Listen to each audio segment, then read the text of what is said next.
सिमरन अपने पिता इंद्रेश, सौतेली माँ मल्लिका और सौतेली बहन रिया के साथ रहती है। रिया हमेशा सिमरन से हर मामले में पीछे ही होती है, फिर चाहे वो कुछ भी हो। रिया, ये सब क्या है? तुम्हें अपनी बहन सिमरन से कुछ सीखना चाहिए। अरे तुम हर एग्जाम में फेल कैसे हो जाती हो? तुम्हें फेल होना बहुत पसंद है क्या? लेकिन पापा, मैंने पूरी कोशिश की थी इस बार। पापा रहने दीजिए ना, रिया को मैं पढ़ाऊंगी, वो समझ जाएगी। ओ जगत देवी, तुम तो रहने ही दो। इंद्रेश, तुम्हारी लड़की ही हर एग्जाम में मेरी रिया को पढ़ाती है। लगता है यही गलत नोट्स देकर और गलत तरीके से पढ़ाकर मेरी रिया के करियर को आग लगाने के पीछे तुली हुई है, ताकि बाद में ये उस आग में अपने गंदे बदसूरत हाथ सेक सके। हाँ। रिया और उसकी माँ मल्लिका हमेशा से ही सिमरन से नफरत करते थे। वहीं इंद्रेश अपनी दोनों बेटियों को खूब प्यार देता था। कॉलेज में सिमरन टॉप करती है और एक बड़ी बिजनेस वीमन बनती है। सिमरन की शादी एक बहुत ही हैंडसम और हॉट लड़के से तय होती है, जिसका नाम विक्रांत होता है। लेकिन विक्रांत का परिवार बहुत करीब होता है। जब विक्रांत अपनी माँ और अपने पिता के साथ सिमरन का हाथ मांगने आता है, तभी रिया को भी विक्रांत बहुत पसंद आता है। हाय, ये विक्रांत कितना ज्यादा हॉट है यार। काश इस चुड़ैल सिमरन की जगह मेरी और इसकी शादी हो रही होती। ठीक है जी, तो फिर रिश्ता पक्का समझते हैं, क्यों सिमरन बिटिया? जी पापा। विक्रांत और सिमरन की शादी हो जाती है, लेकिन शादी होते ही सिमरन की जॉब कनाडा में पोस्ट हो जाती है और उस वजह से अब से सिमरन को साल के 11 महीने कनाडा में ही रहना पड़ता है। सिमी बेबी, अब तुम मुझे छोड़कर चली जाओगी। I will miss you so much baby. अब तो हमें ऑनलाइन सुहागराती मनानी पड़ेगी। Naughty boy. चलो, अब मेरी फ्लाइट के लिए मुझे लेट हो रहा है। कनाडा में मेरे बचपन का दोस्त अंकित भी रहता है। मैं वहाँ जाने के बहाने अंकित से भी मिल लूंगी। सिमरन कनाडा चली जाती है। वहीं कनाडा में सिमरन इन सबसे अनजान होती है। वहाँ वो अपने बचपन के दोस्त अंकित संग खूब वक्त बिताती है। कैसी लगी मेरी हाथ की बनी कॉफी सिमरन? एकदम अमेजिंग, बिल्कुल तुम्हारी तरह। थैंक्स अंकित। अब तुम्हें कैसे बताऊं सिमरन कि मैं तुमसे कितना प्यार करता हूं बचपन से, लेकिन मैंने हमारी दोस्ती न टूटे इस डर के कारण आज तक तुमसे अपने दिल की बात कभी भी नहीं कही। ओ हेलो, किस सोच में पड़ गए? नहीं, कुछ भी नहीं। वहीं विक्रांत को अकेले देखकर सिमरन की सौतेली बहन रिया मौके पे चौका मार देती है और वो विक्रांत के करीब जाती है। विक्रांत जब अपने बाथरूम के बाथटब में नहा रहा होता है, रिया भी वहाँ पे आ जाती है। बाहों में चले आओ हमसे सनम, क्या पर्दा। रिया, तुम यहाँ पर? चुप, एकदम चुप। अपनी आंखें बंद करो, क्योंकि अब मैं तुम्हें ले जा रही हूँ जन्नत दिखाने। रिया और विक्रांत बाथटब में भरपूर रोमांस करते हैं और अब उन दोनों का अफेयर शुरू हो जाता है।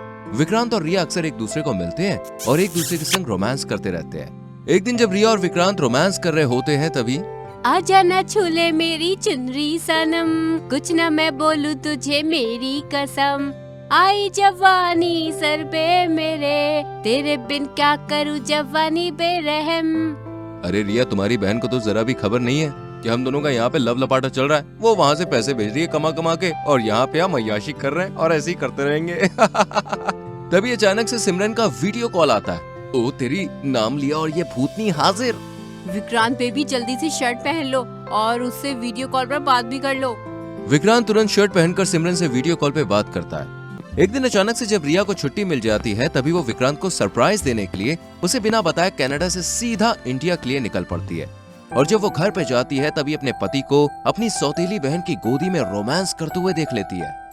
छी रिया, तुम इतनी गिर जाओगी, ये मैंने कभी सोचा भी नहीं था।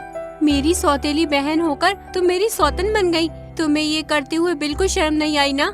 शांत बैठो, वरना तुझे यहाँ पे जिंदा गाड़ दूंगा। रिया, इसे जल्दी से हम घर में एक बंद कमरा उसमें कैद कर देते हैं। अगर इसने दुनिया वालों के सामने अपना मुंह खोल दिया और सब कुछ सच सच बता दिया, तो बहुत बड़ी प्रॉब्लम खड़ी हो जाएगी। रिया और विक्रांत सिमरन को घर के एक बंद कमरे में कैद कर लेते हैं और उसे 10 दिनों तक खाना पानी भी नहीं देते। विक्रांत के मम्मी पापा भी उसका इन सब में पूरा साथ देते हैं।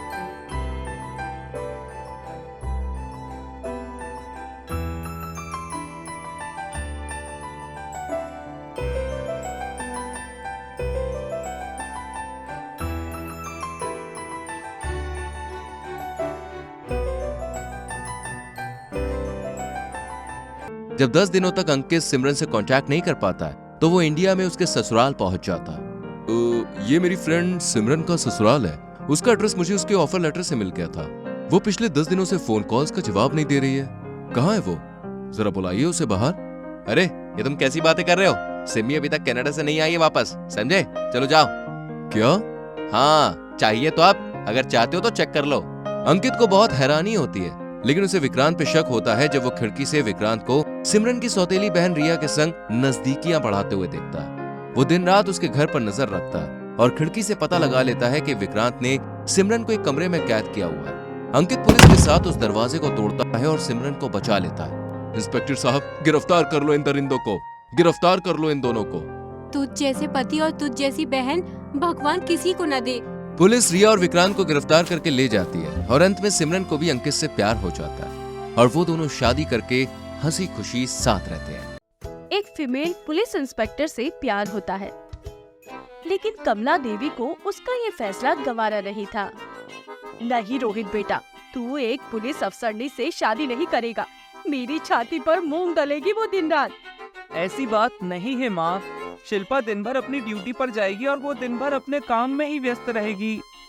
लेकिन फिर भी मैं नहीं चाहती कि मेरी बहू मुझसे आगे हो और एक पुलिस अफसरनी हो।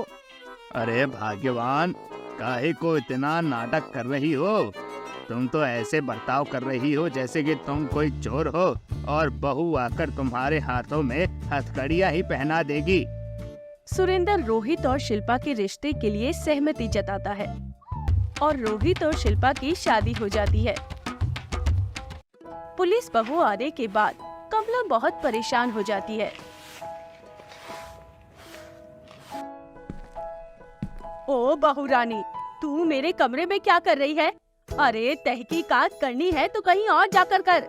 ओफो माँ जी, मैं तहकीकात नहीं कर रही, मैं तो बस। चल चल फुट यहाँ से, और हाँ खबरदार जो आइंदा से मेरे कमरे में आई तो, वरना मैं तेरी टांगे तोड़कर तेरे हाथ में दे दूंगी। कमला शिल्पा को अपने कमरे में आने ही नहीं देती है।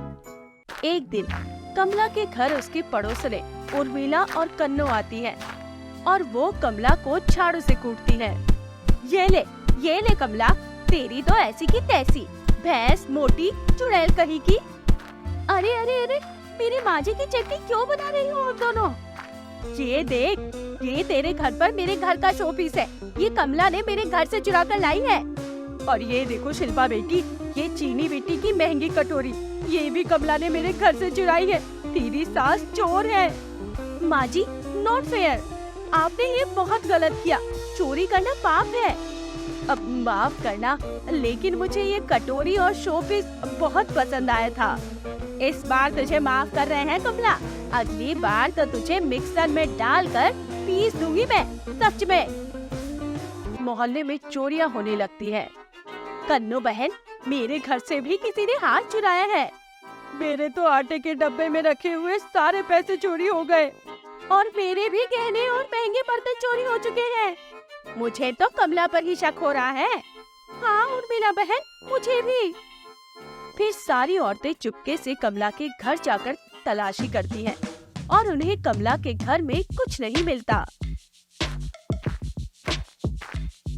आप लोगों की अक्ल घुटने में है क्या? अरे मेरी सास ने आपके घर की चम्मच कटोरी क्या उठा लाई? आप लोगों ने तो उन्हें चोर का टैग ही लगा दिया है। अरे अफसर बिटिया, हमें तो तुम्हारी सास पर ही शक है, और वो भी पूरा पूरा। बस हो गया उर्मिला बहन, अब और शब्द नहीं, वरना मैं तुम्हारी जुबान ही खींच लूंगी। बहुत सुन लिया तुम्हारा मैंने, मैं चोर नहीं हूँ। वो तो वक्त ही बताएगा कि कौन चोर है।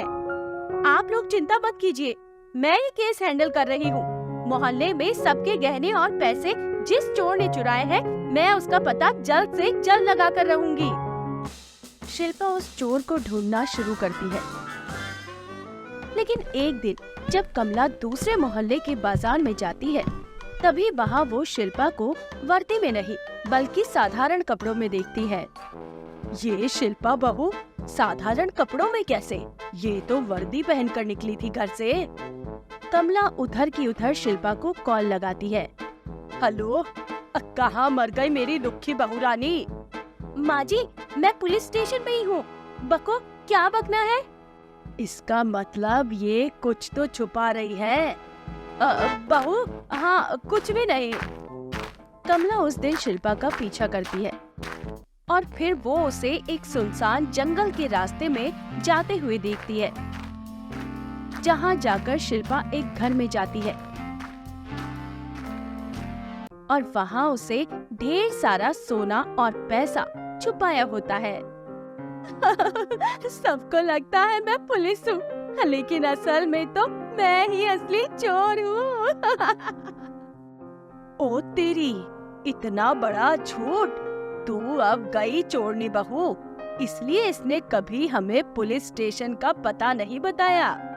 कमला गली की बाकी औरतों को बुलाती है और वो सभी मिलकर शिल्पा की खूब पिटाई करती हैं और फिर उसे कानून के हवाले कर देती हैं। मैं तो अपने ही बुरे जाल में बुरी तरह फंस गई।